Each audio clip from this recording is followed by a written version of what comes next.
ابلیس کو اپنے علم اور عبادت کی بنیاد پر اس ماحول میں ایک اہم مقام رکھتا تھا۔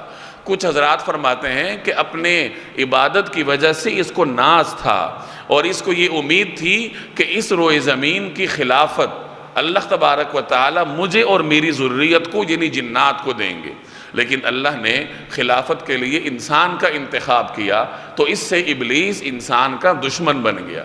آج بھی جنات انسان کو بہت سارے نقصانات پہنچاتے رہتے ہیں، اور یہ جو جادوگر یا انسان کو نقصان پہنچانے والے انسان ہیں وہ دوسرے انسانوں کو نقصان پہنچانے کے لیے بعض اوقات جنات کا سہارا لیتے ہیں۔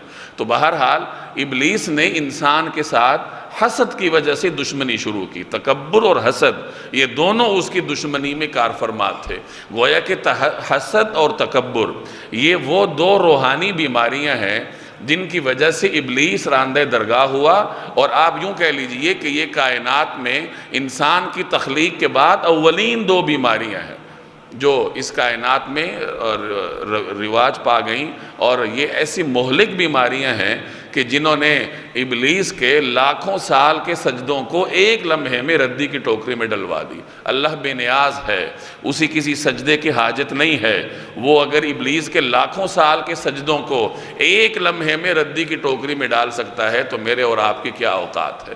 اس لیے انسان کو ہمیشہ لرزنا چاہیے اور ڈرنا چاہیے۔ تو بہرحال اس نے انسان کے ساتھ حسد میں آ کر اور تکبر کی وجہ سے دشمنی کا آغاز کیا، اور جب اللہ تبارک و تعالی نے فرشتوں کو حکم دیا کہ سجدہ کرو تو اس کو بھی سجدہ کرنا تھا۔